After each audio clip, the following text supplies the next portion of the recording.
episode 469, nice, of Good Luck High Five. That's right. You're listening to a podcast that's for you if you are a fan of stupid jokes or of Magic the Gathering. I feel like if you're a fan of Magic the Gathering, the other just follows. It's not untrue. Yeah, you know? I'm one of your hosts, Megan. I'm one of your hosts, Maria. And on today's episode, we're doing this backwards I because know. usually you say on today's episode. Very strange. Okay, but you're doing it today. I am doing it today. We are going to talk about some of the art that we have seen in these mini features that they're doing over on Daily MTG, which also tell us a little bit about a specific slice of Kamigawa's past. Yeah. And then maybe hint at something that we'll see in the set itself. In Kamigawa's future. Ooh. Yeah, we've been talking a lot about Kamigawa, both the past original block of Kamigawa and the upcoming Kamigawa Neon Dynasty, because it's going to be here before you know it. Previews start on the 27th of this month. Oof. So right around the corner. Yeah. And then it debuts on Arena on February 10th. And we want to get you ready because, of course, it's based on Kamigawa sets of the past, 3 sets that happened in the past before we started playing Magic. So there's a lot of history and lore there. And there's a lot of cool new stuff coming up because now we're going to be 1,200 years in the future. Yeah. And Maria, not even talking about the in-plane time difference of a bunch of years in the future. Can you think of another set besides maybe Dominaria that it's been longer since we were at it? I can't. Right? No. Like I legitimately don't know. No, there's been a long time period, and like we said on our past episode, a lot of people said we're probably never going back to Kamigawa. People thought we never would, which is I think why we're doing some of like so much prep work. Yeah, for real. As we head into Kamigawa, it's like, what even happened back then? And you know, Wizards has been doing a lot of prep work too, putting it into this set because they hired a cultural consultant to actually make sure they did everything right this time around with Kamigawa. And they released a world building video. If you're interested in that, I'll put a link in the show notes. We talked about it on the Upkeep as well. But it was super interesting to get a peek into the process of how to build a world and do it right this time from Wizards of the Coast. So that's really cool too. What we're also going to do is we're going to have a quiz for you at home. Yeah, we're going to look at some of Mark Rosewater's articles about words that they use inside R&D to talk about things and say, how many of them do we actually know? Yeah. How many of them do you actually know? It'll be a little neat peek into R&D and how they actually do what they do over there at Wizards of the Coast and kind of get an inside baseball look on some of the terminology they use when designing and developing cards. Do we know what these words mean? Sometimes we don't. But at the end of this episode, you're going to be talking like an R&D designer. I know I just said that like ATM machine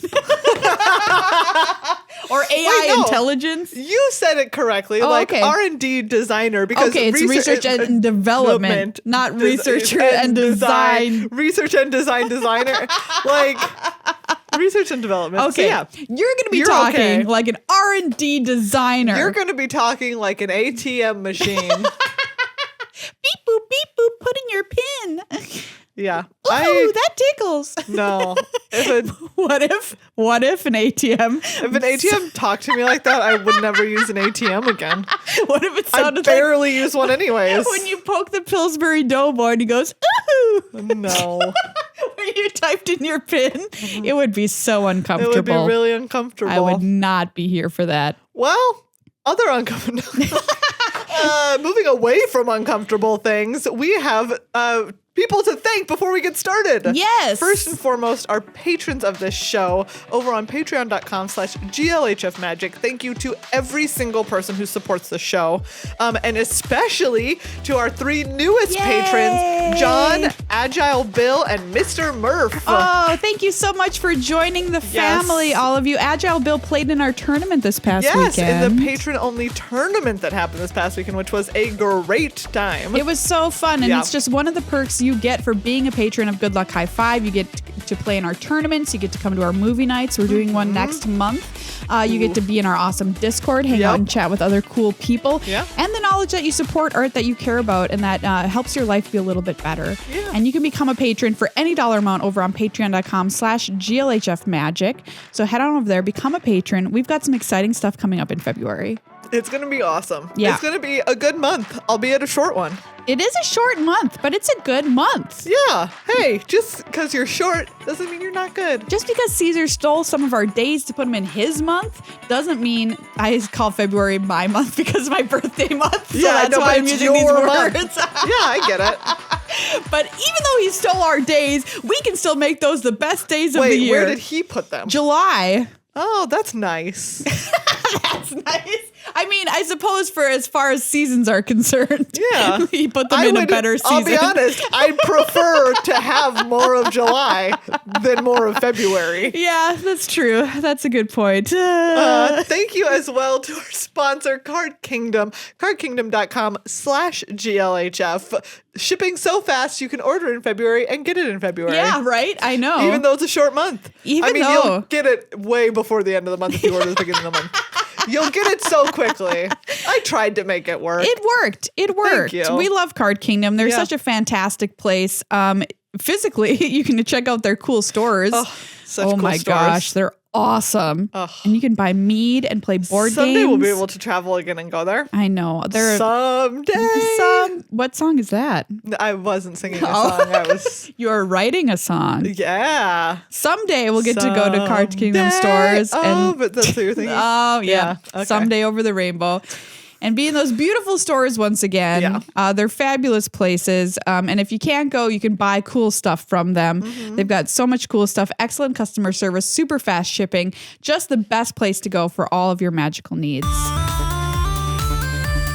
All right, Maria, it's time for our Scryfall random card. Are you ready? I am so ready. Last week, we got the first card that we had actually already seen in our magical life with Simic Charm. And that was the first time we ever got a card that we already knew. So that was kind of wild. All right, here you go. Ooh. What do you see in this art, Maria? Okay, what I see here is an army of models. You're not wrong. All of these gentlemen are wearing beautiful armor with gleaming swords, and they just look like they stepped off the cover of GQ into this battle. Yes. And there's like a bright white sun behind them, banners. They're charging into war. So this is obviously a white card. Okay. And this is probably, what's the name of this card? Do I know it? No. Okay, I don't know this card. Okay. I mean, it looks like it could be a card that I know, which is why I say it. The art looks kind of modern. Okay, so the name of this card is Clarion Ultimatum. Oh, Clarion Ultimatum. Jeez. I want to say that this, gives all of your creatures +2/+1 at instant speed and costs 2 white. Wow. I mean, that's just a modern pump effect in white. Yeah. But from your reaction, I assume I'm wrong. Well, yeah. I mean, ultimatum makes me think it might be a little bit different, though. Yes, because it is, of course, one of the cycles of ultimatums. The cruel ultimatum. Yes, because it is from Shards of Alara. I didn't know this was a cycle, did I? I didn't. Wow. But Clarion Ultimatum is the Bant Ultimatum. It's green, white, blue. Did not see that coming. For a sorcery, choose 5 permanents you control. For each of those permanents, you may search your library for a card with the same name as that permanent. Put those cards into play tapped, then shuffle your library. That is a lot of money for that. Well, you get 5 permanents. Okay, yeah, I guess so. I mean, if you have 5 permanents. If you have 5, you've got to have 5 to get 5. You have to have 5 and also copies of them still in your library. You must have 5, get 5. Wow. But, okay. There you go. That's Clarion Ultimatum. I'm curious. From Shards of Alara. If there's what are the other ultimatums that came, because we only know about Cruel Ultimatum, which is the Nicol Bolas Ultimatum. Yes, and of course the ones that came around in Ikoria. Right, exactly, like Eerie Ultimatum and Emergent Ultimatum. Yes, of course. Genesis Emergent Ultimatum. Ultimatum really making people's lives hard. But here we go. Yeah. So starting, we also have Brilliant Ultimatum. Ooh, this is the Esper one. Yeah, white, blue, black. Remove the top 5 cards of your library from the game. An opponent separates those cards into 2 piles. You may play any number of cards from one of those piles without paying their mana costs. Whoa. Well, that's pretty good. good. Yeah. Or, they could just give you all the lands. Yep. And then you get to pick the pile. I mean, you can see them. I was imagining it was face down. No, they just put them into 2 piles and you get to pick the better pile. That is a brilliant ultimatum right there. Yes, it is. And then we had stuff like Violent Ultimatum. Oh, yeah. That's kind of cool. This is a Grixis one. Destroy 3 target permanents for black, red, green. It's Jund, right? Or Jund, sorry. Yeah, Jund. Wow. Destroy 3 target permanents. Yeah. All right. That's pretty sweet. Titanic Ultimatum, which is the Naya one, red, green, white. Until end of turn, creatures you control get +5/+5 and gain first strike, lifelink, and trample. That's my favorite one. Yeah, that just gets the job done. Yeah. You die. Okay. You're dead. I cast this, you're dead. Yeah. Anyways, and like you said, Cruel Ultimatum, this is the Grixis one, the classic. Target opponent sacrifices a creature, discards 3 cards, then loses 5 life. You return a creature card from your graveyard to your hand, draw 3 cards, then gain 5 life. It definitely is of a power level. Yes, separate. It kind of like, you don't need to do anything extra. Yeah. You don't need to have 5 creatures in play. No, it's just like, here's a bunch of good things. Would you want me to shove all these good things into one card? Put them all in there. Yeah, so that's why Cruel Ultimatum probably has survived the test of time. Why it's the one you know. Yeah, exactly. Okay, the random thing I got for you is not really... I'm going to choose it again because it doesn't count. It's a scheme from Arch Enemy. Oh my God. Which, what is that? I don't even know. Okay, take a look at this. Okay.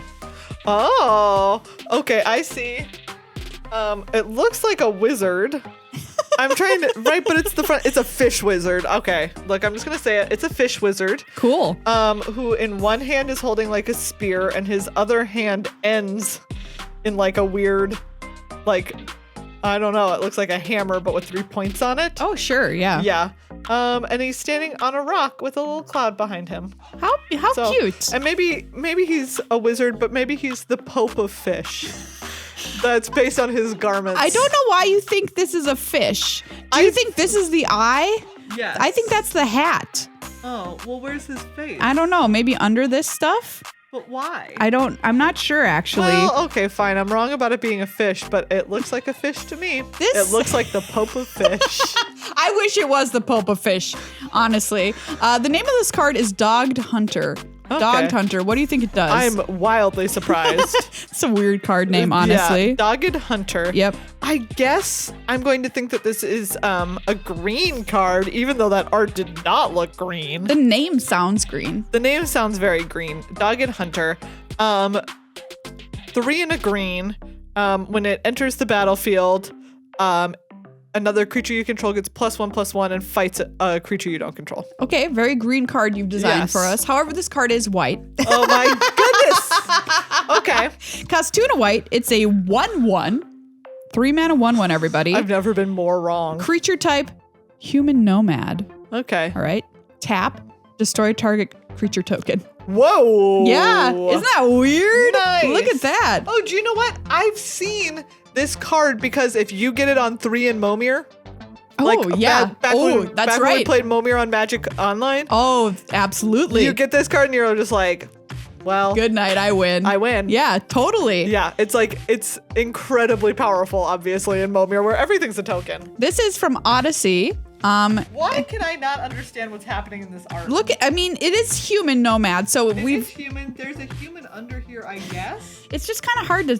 I mean, maybe the scan isn't very clear. It is kind of hard to tell what's going on there. Or maybe it's just like their eye, like you said, like it is like there's something covering the bottom half of their face, like this is fabric over the bottom half of their face. Yeah. But that's not enough space. That's like, it's only revealing their forehead, if so. I thought this was like their nose, you know? Oh, maybe. Well. Dogged Hunter. All right, not the Pope of Fish. Not the Pope of Fish, unfortunately, but a cool card in Momir. And Momir is going to be on Arena this week, everybody. Yeah. So check it out on Midweek Magic. It's super cool format. You can't get Dogged Hunter, but you can get other big bads, which are really fun to play with. All right, Maria, let's take a journey to the past, but also the future. Ooh, cool. So this has been a little series of feature articles on over on Daily MTG. Yep. And each one talks a little bit about just a tiny slice of Kamigawa history. Great. And then gives us a preview of some art. Oh, in excellent. the upcoming set. Ooh, I'm excited. With a name under the art. Oh, okay. So, So the first one is the Kami War, which we talked about a little bit last week. Yeah. But basically, there was this guy, Konda. Who has the hound famously. Yes, exactly. Most famous for his having a hound. That's a 2-2 for but one. also famous for stealing this item from the spirit realm. Like, it was like it always says like the quote unquote child of Kamigawa's most powerful kami, Okagachi. Oh. But anyway, so he stole that. He got strength and immortality, but obviously Okagachi was like super angry about it. Yeah, he baby napped. Yes, he baby napped. And so Okagachi got so angry that it like affected all the other kami so that they like would sporadically appear on the plane. Right. And then rampage and kill a bunch of people. And people are like, what's happening? Yes. So this happened for like 20 years. Wow. Where the kami would appear rough. and attack mortals. And everyone was like, what's going on? And then Okagachi himself appeared on the plane and just went on a big old rampage. But then Konda's daughter Michiko defeated Okagachi and released the little trapped kami. And it was fine. And she also killed her dad, Lord Konda. Wow. Hardcore. Wow. All right. Baby napping and patricide. Exactly. But so we have this beautiful vertical art. Oh my gosh. Oh, as we have seen on Sagas. Ooh, yes. So it would make sense. It would make a lot of sense. We've done so much with the story in this set, honestly. Yes. And where else is this vertical art going to go? It's gorgeous. And this one is titled The Kami War. And it says the art depicted here emphasizes the beauty and terror of Okagachi as he appears through an ethereal veil. Ugh, that's how I wake up every morning. Yeah. So the legend of his appearance and impact of his destruction lives on even today as the most pivotal event in all of Kamigawa's history. This art is show-stopping. It's really incredible. It's like this gorgeous, like ethereally, like pearlescent white dragon and snakes coming out of a golden cloud. Yeah. Oh my goodness. It's really gorgeous art. Ooh, I hope Ultrapole makes this in a wall scroll. Yes. Hint. Hello. Excuse me. Hello. Excuse me. Hello. I need this art on a wall scroll. Thank you. Okay. Well, cool. Yeah, that's a little bit extra backstory about the Kami War. Yeah. Then the next one is the life of Toshiro Umezawa. Okay.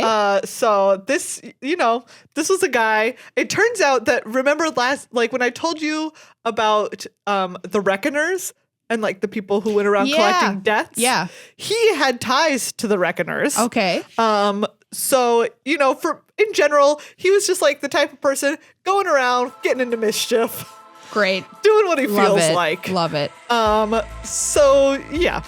He went and encountered the Hidetsugu. Oh, who we know as the shiny foil that you can open in almost no packs. And they together formed a group called the Hyozen Reckoners.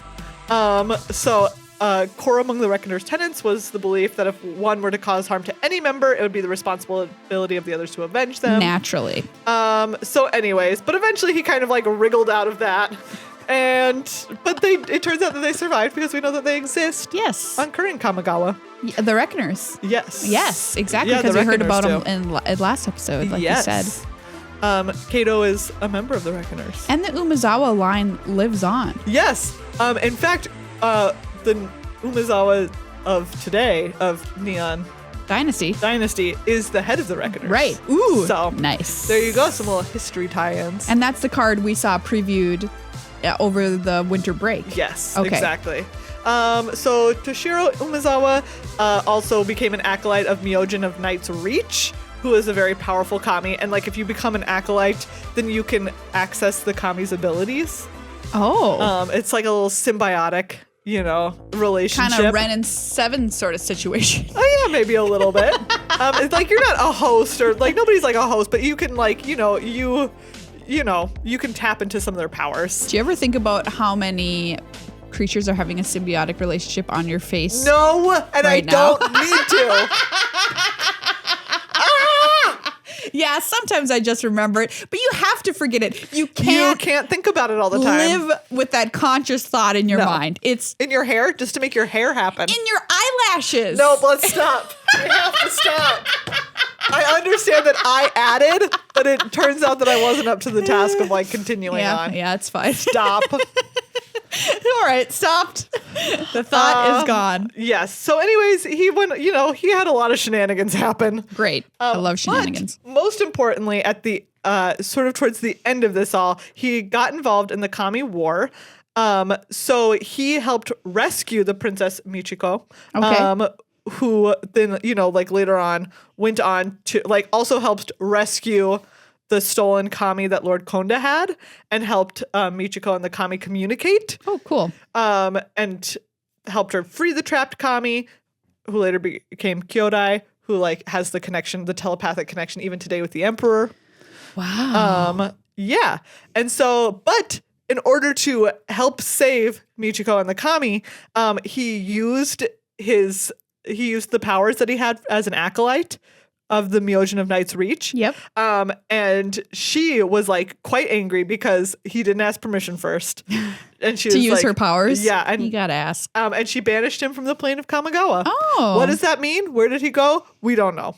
Oh, okay. But his progeny lives on. Yes, exactly. Today. And despite generally being kind of like a wandering, maybe kind of ne'er-do-well figure for a while, he ended up helping literally save the plane. Okay, well, that's fine. So, yeah. That's good. And then we have this gorgeous art. Wow. Which is the life of Toshiro Umezawa.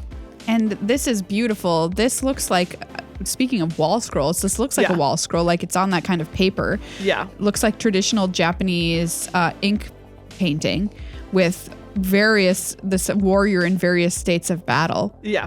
It's really gorgeous. It's ink. Yeah, it looks like ink on paper. Yeah. It's really incredible. Again, a vertical. Interesting. So, interesting. Wow. Who knows what's going to happen there. I can't wait to see these as cards. Next up is the story of someone that many of us know, Azusa. Lost but Seeking? Yes. Oh. Exactly. So she was a traveling monk who belonged to the Order of the Jukai Forest, which is where, in the contemporary story, the Moonfolk is like doing his little shenanigans, and then they all have a big confrontation in the forest. Great. With a bunch of the forest houses a bunch of Kami, or is home to a bunch of Kami in contemporary Kamigawa. Okay. So anyways, after the Kami War, she wandered around a lot. She like over all of Kamigawa. Lost she kept but seeking. Yes. She took all of these notes on kind of like all of the different mortal and spirit realms interacting. And so eventually though, she was like, hey, I'm going to go to these mountains, and then she just disappeared. She disappeared forever. Oh. And no one knew what happened to her. But there was, so she founded something called the Living Historians, which is cool. Is that just historians who are alive? I mean, it's like an order, right? It's like an order of people who help preserve stories and history. I would like to form an order called the Living Podcasters. Yeah, I mean, you could, and it's to help preserve two podcasts. requirements. Yeah, you be both alive and a podcaster. Yes. So, anyways, later on, a member of the Living Historians got to go into the forest and found her final diary. Oh. And it was like only partially complete, and the final entry described lands of ice and frost where trees grow in twisted spirals and strange beasts swim through the snow. And no one on Kamigawa has ever been to this place, and no one knows where it is. Oh. So no one knows where this was. They're like, did she get to go to the spirit realm? Like, did she travel into the spirit realm and see these things and then come out and write about them? Did she travel to another plane? We don't know. No one knows. Is it Kaldheim she's talking about? We don't know. Nobody knows where she go. Planeswalking? We don't know. Nobody know. Only that they found her final diary, and it had this, and everyone's been trying to find where she was talking about that, but they've never been able to. But the Living Historians commissioned this kimono that was painted with scenes that have locations and stories in her final diary, and then it's like on display when you walk in to their academy. Yeah, exactly. Well, I'm glad that nobody has commissioned a kimono based on what was written in my middle school diary. But look, so that's the art that we have here Okay. of Azusa's many journeys. Is this beautiful, like, painted kimono is the art. Look at It's it. really gorgeous. I believe Yeah. this is a traditional painting as well, because I think the artist is selling it now. Wow. I think I saw that Yeah. on Twitter. Oh, this is so pretty. Yeah. And I love that it looks like the one that she's wearing in the classic Yeah, it Azusa's does. Lost but Seeking art, but painted with these gorgeous landscapes that she described. Cosplay It's win. really cool. Yeah, this is beautiful. Wow. Okay, also vertical. Also vertical. Wink wink. Michiko's Reign of Truth. So this is the daughter that killed her dad. Yep. But because her dad was a real bad dude, let's be clear. All right. She did it to Yes. save literally all of Look, Kamigawa. sometimes you gotta kill your dad. Yep. So anyways, after she had to kill her dad and free the kami that he had kidnapped, which became Kyodai, Yep. she and Kyodai were like, we are going to bring harmony and peace to Kamigawa. But of course, people were understandably real suspicious of just everything at that point, right? Yeah, They'd been 20 years of war. 20 years of war. And so Michiko is like, hey, I'm going to tell you, it was my dad that caused this, okay? I'm just gonna be straight with all you. I'm just going to tell everybody, it was my dad that did this. And so it helped, she just was generally trying to be on the up and up with Yeah. people. And it, some people were like, this is great. We can be more harmonious with the kami now that we know that they were only mad at us because her dad was bad. Yeah. Bad dad. Bad dad. Bad dad caused kami war. That's the headline of the newspaper. Bad dad causes kami war. So anyways, yes. And then, so the art on this one is just like, it's a fan. Ooh, Like, right, you see like this at a the bottom, golden it's someone fan. holding the fan, and it's a paper fan up top, and it's like a painting on the paper fan that Oh, this of person is her. holding. Yes. Yeah. Oh, that's so pretty. Oh, I didn't even notice. I didn't realize until you explained it. What's this card called? Or art? Michiko's Reign of Truth. Okay, great. So, yeah. Very, very pretty. She was like, during her lifetime, she was like, I'm not the emperor. But later on, people were like, posthumously, they were like, she's the emperor, yeah. though. Yeah. Oh, I love that. Yeah. So anyways, very cool. She was very much about being like, hey, the only way that Kamigawa is going to heal is if we're all just honest about what I happened. like her. Yeah. This is a cool character. So, and then the last one that just came out Monday, the Dragon Kami Reborn. Ooh.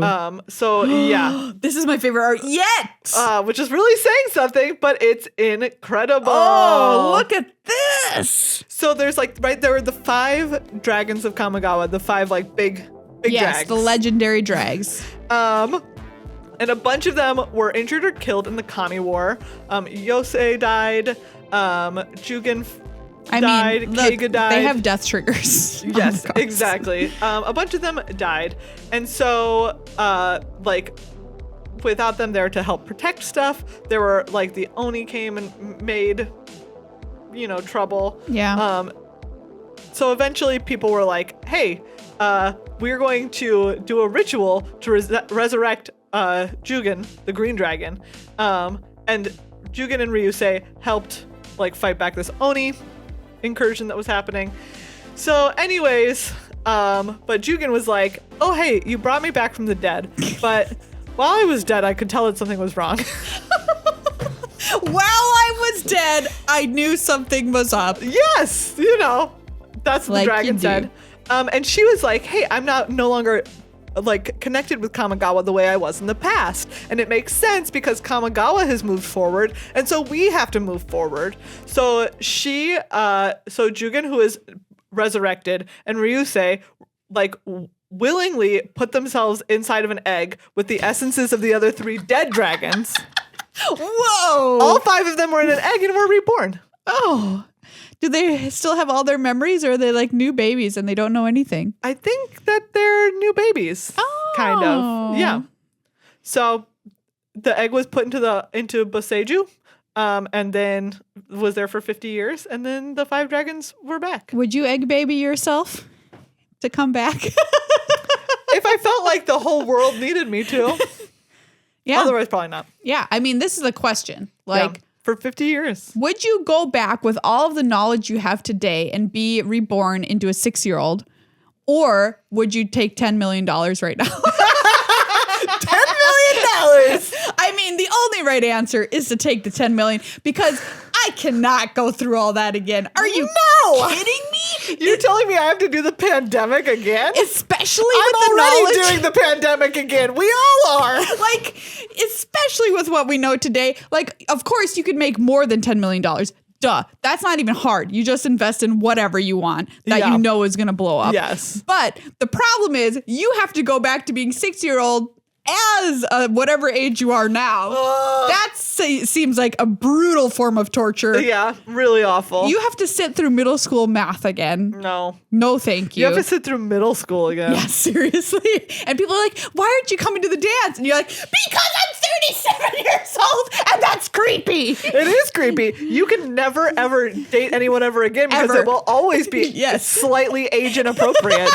Wildly to slightly age inappropriate as you get older. Take the 10 million is what I'm saying. Yeah, take the 10 million. Wow, this has been a fabulous look at the past of Kamigawa. Yeah, so anyways, yes, this gorgeous art is the Dragon Kami Reborn. Again, of course, vertical. We know that it is the green dragon.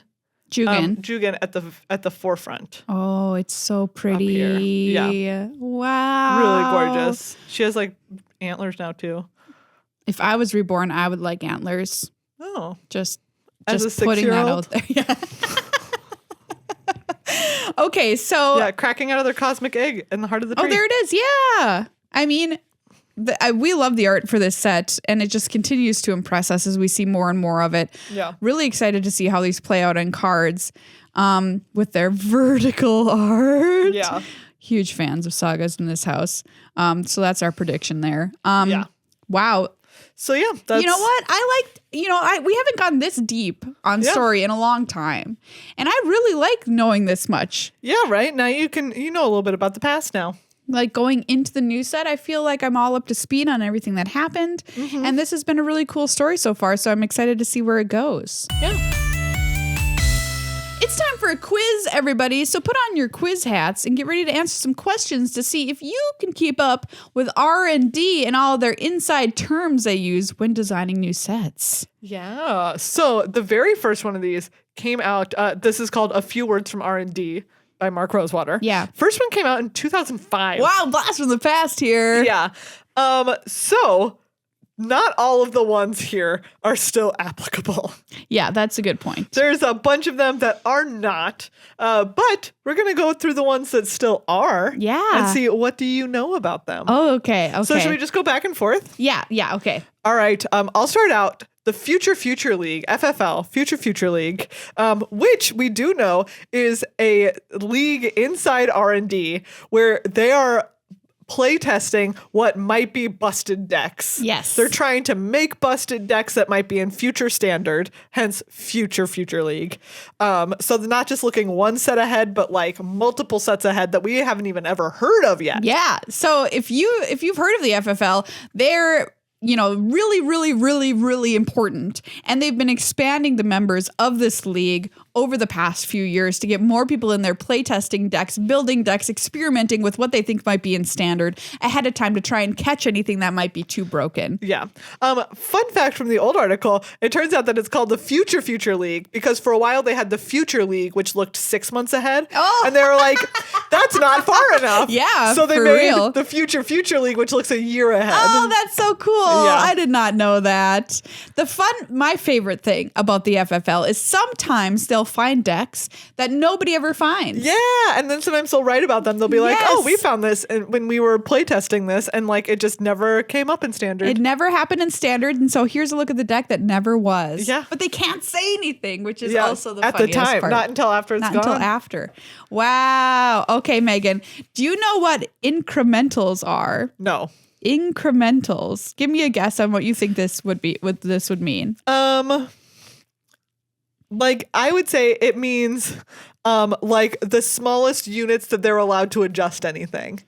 Like, like incrementals, like, you can make an adjustment of +1 toughness, -1 toughness, +1 power, -1 power, like up one mana in the casting cost, down 1 mana in the casting cost. Okay, here's what they say.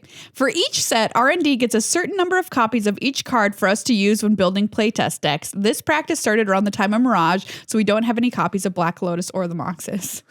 Oh, okay. Oh, so it's just copies of cards? Copies of cards that R&D just gets to use.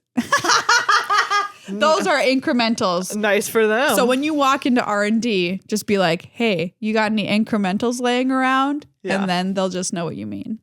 We know this one. Johnny card or Jenny. Yeah, these are the psychographs, meaning different kinds of ways to group players into different groups and give them a name as to how they like to play the game of Magic.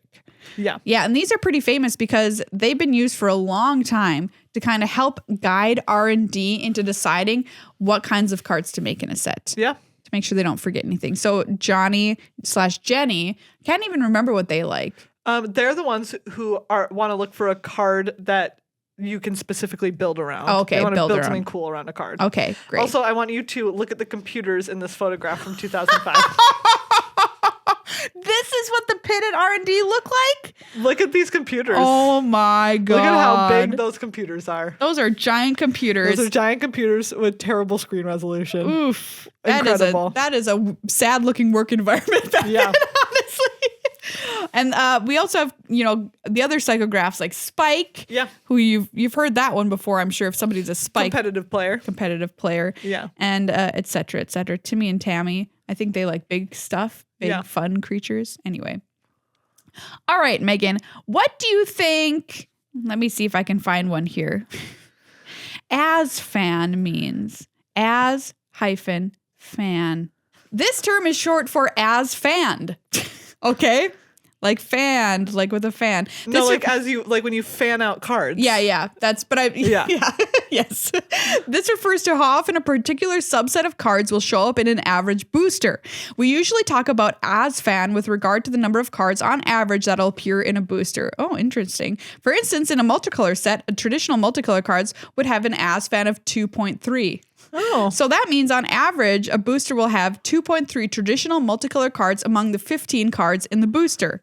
The math of as-fan is important because it helps us figure out how much representation the subset will have in limited play. Wow. That's super interesting. I did not know that term, nor that they were, obviously they were thinking about it, but that's so wild. So what's the as-fan of this? Oh, 2.3.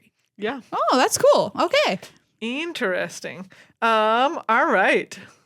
What have you got for me? All right. What do you think card crafting means? Card crafting. Yeah. Making a card. Okay. Right? Just making a card, but it's a fancy name for it. It's a meeting held once a week where design and development dig into crunchy technical issues.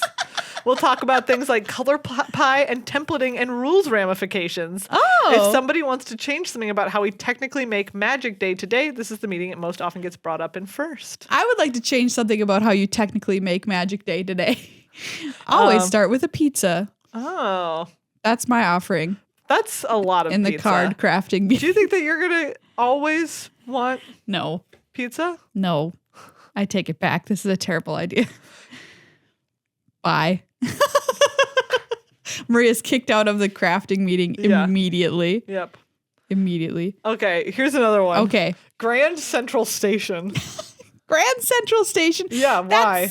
That's gotta be some location in the Wizards building where they meet up. I'm gonna say it's where you come in the front door. So if you're like, meet me at Grand Central Station, it means meet me where the entrance of the building. Oh, close. It's the biggest of the meeting rooms. Oh. Whatever the biggest meeting room is, it's called Grand Central Station. Oh, okay, that makes sense. That makes sense. All right, I'm gonna quiz you on one of these now. Yeah, go for it. New World Order. Whoa. What? Yeah. New World Order. NWO. This refers to the fact that like a play environment where they push creatures more and big spells less. Ooh, okay. New World Order. This term refers to a big change in R&D where we started restricting how much complexity appeared at common. Oh. This was done to make the game simpler for newer players who purchase fewer cards while still preserving the complexity for more enfranchised players. Interesting. The New World Order. Yeah, that's a good guess, though, because they did adopt that, it's definitely happened. The shift towards creatures being more powerful in Magic. If you go back to early Magic, everybody, fun fact, you'll see very, very bad creatures and very, very powerful spells kind of flip-flopped nowadays. Ooh, how about this one? A Saboteur. A Saboteur? Yes. Okay. What is a Saboteur doing in Magic? A Saboteur means it's a card that's in your set that is ruining it for all of the other cards. This card is a Saboteur. Oko, Thief of Crowns, is a Saboteur. Actually, this is slang for any creature that triggers an effect when it deals combat damage to an opponent. Oh. So it like darted in there and sabotage and made something Their happen. plans. Oh, that's cool. Yeah. Okay. So a lot of cards are saboteurs nowadays. Yeah, there are a lot of Honestly. Saboteur effects. Yeah, for sure. Saboteur. All right. How about okay, I'm going to give you another one here. Yes. Oh, Vorthos, that's another psychograph, somebody who cares about the lore. What do you think stalking is? Stalking with the L. Stalking? Stalking. Stalking. Stalking. It's behavior you're not supposed to engage in. This is a term for the creature ability, quote, can't be blocked by more than one creature. Oh. It's named after Stalking Tiger from Mirage. Oh. Do you remember Stalking Tiger? No. 3 and a green for a 3/3 cat. It can't be blocked by more than one creature, obviously. So that was the only rules text on it. Wild. So I did not know that was kind of keyworded. I'm going to put that in quotes. Yeah. In R&D. Yeah, like they have a shorthand for Shorthand, that's the word for it. They have a shorthand for that. So Stalking. These have all had like these are all from the two older articles. Yes. That were 2005 and 2016 respectively. Okay. Are you hitting me with one from the newer article? Yeah. Okay. Bend. I'm going to guess bend means when you change only a little bit of a thing about a card before it's released. It's an ability in a color that's not part of its natural slice of the color pie, but isn't undermining that color's weakness. Oh, okay. Yeah. So I would argue, so if it undermines the color's weakness, it's called a break. I would argue that all of the card draw in red is breaking what is supposed to be red's weakness. But what's a good example of a bend, I wonder?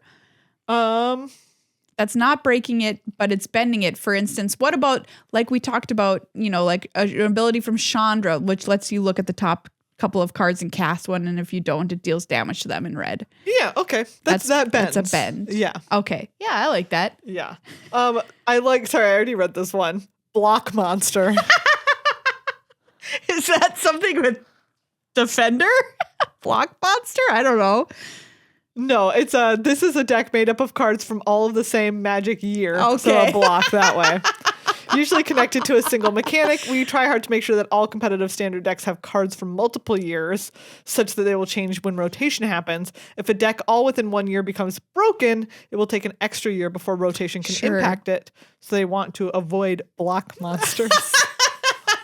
That's very good. Block monster. Very good. Okay, I'm going to give you one here. Okay. How about CQI? CQI. Counter quickly and incisively. Of course, that's what you would say it's it stands for. It's cheap and it gets the job done. It counters.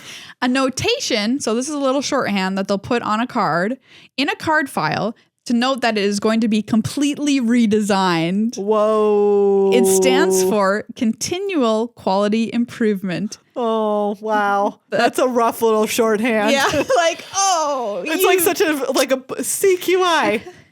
Everything about you is going in the dumpster. Is going to change. Wow. So sad. So sad. Okay, I've got another one for you here. Okay. This one is fire. So you might know that the fire design is one that they recently had been leaning on as to how they design their cards. So this had been their philosophy. Yeah. Do you remember what fire stands for? No, not even a little bit. Okay. Okay, wait. For fun, inclusive, radical. What's the E? And Eggs. and everywhere. Good guess. Good guess. You got one right. Great. This is an overall R&D philosophy about what are important characteristics for each magic product to capture. It stands for fun. Oh, yeah. Inviting. So you're very close. Replayable. Oh, yeah. And exciting. Oh, yeah. And a lot of people makes sense. have had problem with this design philosophy. Yes. Because they think it results in cards like Oko, Thief of Crowns. Yes, or the companions that are just absolutely busted. Yeah. And so like, you know, I believe in the heart behind fire for sure. Mm-hmm. But sometimes you can fire a little too hard and then you get a wildfire. Yes. Absolutely. If you will. Okay, well, that's a look at some really cool terms from R&D over the years. We certainly only scratched the surface with these terms. Ooh, yeah, they are long lists. So we can definitely come back and do this segment again in the future because this has been eye-opening. I learned a lot. Yeah, I remembered what fire stood for and immediately forgot. What is it? Fun. Inviting. Uh-huh. Replayable. Yep. Exciting. You got it. All right. Ask me tomorrow. Yeah, exactly. Well, everybody, it's come time to thank Ultra Pro for being one of our incredible sponsors. Yes, and this year, every month, they're doing a color of the month because they have 12 colors, 12 basic colors. And so starting with a fresh slate, January's color is Arctic White. Arctic White. A cool blast of refreshment. I love it. Sometimes you just need to be, you know, like, have you ever seen like some of those mansions that rich people have and everything is just white and gleaming? That's what this makes me think of. Arctic White accessories. Yeah. I would say that the sound of Arctic White is like when you sip some tea and then you're like, afterwards. It totally is. That's the sound. So Ultra Pro has accessories in Arctic White that you can purchase from them. The link is in our show notes. Deck boxes, binders, dice, sleeves, everything that you could possibly want to color match in Arctic White. I've got to say, if everything is Arctic White like we have in this picture from them, it looks very chic. It looks really nice. And also, if all of your stuff is Arctic White, then you know that it's not dirty and people, you know, you can't hide it. So, you know this person that has kept good care. Clean. Very clean, very beautiful Arctic White, the color of diamonds from Ultra Pro.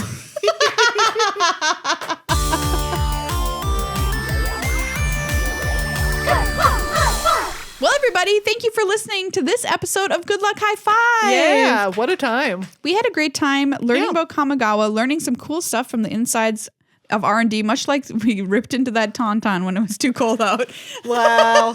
Also, did you know multiple scientists have been like, that wouldn't have worked.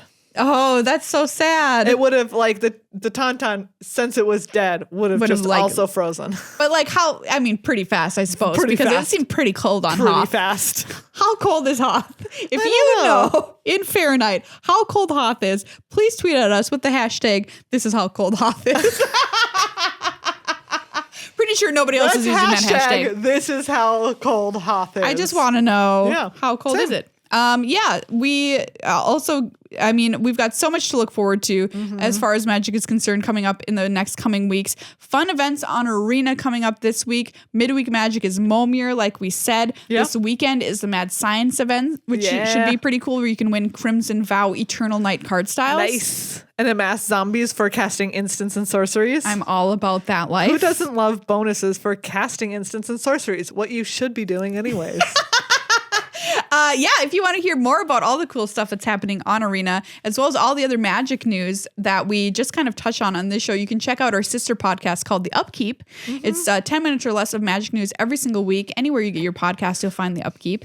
We also have it on our YouTube channel, youtube.com/goodluckhighfive. Be sure to check that out. And while you're there, you can check out our sister channel on YouTube, which is GLHF Board Games. Oh, yeah. Where we have board game reviews twice a month. Some real fun reviews coming up. Really cool reviews coming up in February. We've got a really fun one in February. Yes, yeah. I'm so excited for that one. So stay tuned for that.